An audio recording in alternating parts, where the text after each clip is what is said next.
Assalamu alaikum dostlar. Бүгін біз Тоқтоғыл район Қарасу айылында Тоқтоғыл су сақтағычын бойында жүрөбүз. Еске сала кетсек, біз буга чейин айылдын көйгөйлөрүн тартып, жоголгон бейиш аттуу кино тасманда тартып, элге ачуучундукты жеткирели деп жүргөнбүз. Бирок эрте менен эрте биз Сүйүнбек деген акем менен байланышып, ушул жакта биз дагы тастыктай турган ушул эски Токтогулда биздин ата бабаларыбыздын сөөгү калып кеткен жерлер бар экен. Анан биз ошол жакка кетип атабыз. Достор, мынакей биздин бейиште болгон жоголгон бейиш суунун астында калган жерибиз. Ушундай бейиште болгон жерибизди калтырып, же жакшы жашоого жете албай, жада калса бүгүн Сүйүнбек аке айткандай, кабарлагандай, ата бабаларыбыздын калган сөөктөрүн чогултуп,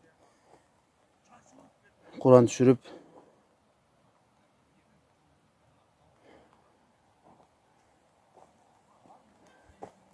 тийиштүү жерге көмгөн турабыз. Муну менен мен эмнени айткым келет? Өтө өкүнүчтүү. Же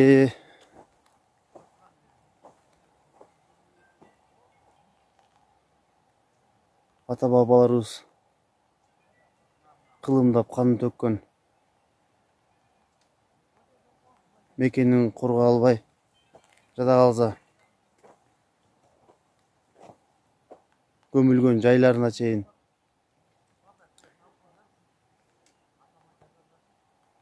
азап чегишип,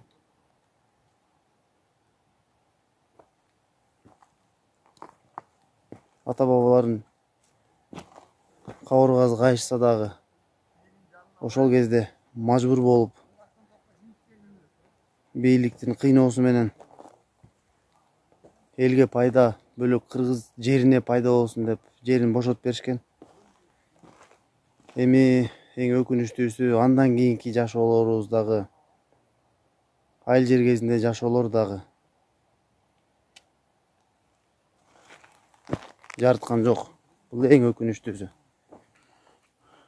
Мына достор, 1967 жылдан баштап көчүп кеткен экен биздин ата бабаларыбыз. Истинный токтогулдуктар, кетмен төбөлүктөр. Бирок шиферлер бүгүнкү күнгө чейин жарым кылымда эч нерсе болбоптур. Сүйүнбек аке баш болуп, Сүйүнбек акенин балдар, колду көтөрүп койгочу.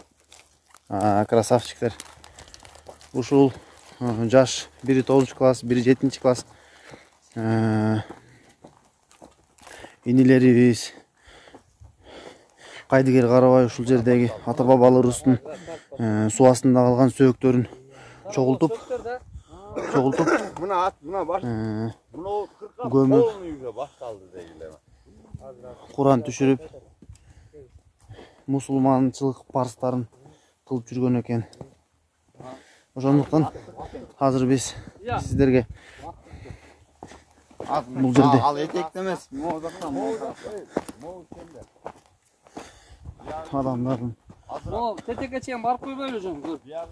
Ата бабаларыбыздын сөөктөрүн көргөзөбүз. Бул илгерки карачы биздин ата бабаларыбыз канчалык көзүн таштап, мажбурлап көчүрүп чыгышканда карачы, успеть этпей алган, даже сөөгүн алып чыккан успеть этпей калышканда карачы. Даже ушул мындай болгон тургай.